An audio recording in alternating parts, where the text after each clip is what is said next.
ஒரு கடை நைட்டு 8:30 மணிக்கு வச்சு 10 மணிக்கெல்லாம் மூடிருவாங்கன்னு சொன்னா ஆச்சரியமா இருக்குல்லங்க. அப்படி ஆச்சரியப்பட்டு நாங்க போனது தாங்க இந்த தள்ளுவண்டி கடை. இந்த தள்ளுவண்டி கடையில அப்படி என்னடா ஃபேமஸ் அப்படின்னு கேட்குறீங்களா? இந்த தள்ளுவண்டி கடையில பீஃப் பிரியாணியும், பீஃப் வறுவலும் சரியான ஃபேமஸாங்க. இந்த கடை பார்த்தீங்கன்னா, நாங்க அந்த அண்ணன்ட்டே கன்ஃபார்ம் பண்ணிக்கிட்டோம். ஏன்னா எத்தனை மணிக்கு கடைய வைப்பீங்கன்னு கேட்டோம்.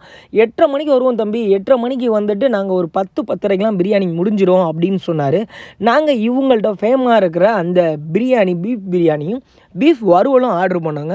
நாங்க இங்க சாப்பிட வரும்போதே 4, 5 பசங்க உட்காந்து சாப்பிட்டுக்கிட்டு இருந்தாங்க. நாங்க என்னன்னு கேட்டப்ப எல்லாருமே இங்க வர ரெகுலர் கஸ்டமரா, இவருக்கு ரெகுலர் கஸ்டமர்ஸே அவ்வளோ பேர் இருக்காங்க. ஏன்னா இவரோட கடையோட பிரியாணி அப்படிங்க. பக்கத்துல போய் நிக்கும்போதே அவங்க பீஃப் பிரியாணியோட வாசம் செம்மையா இருந்துச்சு. எங்களுக்கு ரொம்ப பிடிச்சிருந்துச்சு. அதுவும் அவரு அந்த கிரேவி அந்த இதெல்லாம் ஊத்தி குடுக்கும்போது பார்த்தீங்கன்னா, ரொம்பவே கலர்ஃபுல்லா இருந்துச்சுங்க அவரோட பிரியாணி. ஒரு பிளேட் பிரியாணி வறுவலோட சேர்த்து ரூ. 100க்கு குடுக்குறாருங்க. இவரோட பிரியாணி வாங்குனோம்னா கண்டிப்பா ஸ்பூன் குடுத்துடுறாருங்க. அந்த ஸ்பூன்ல தான் சாப்பிடணுமா. அது அவங்க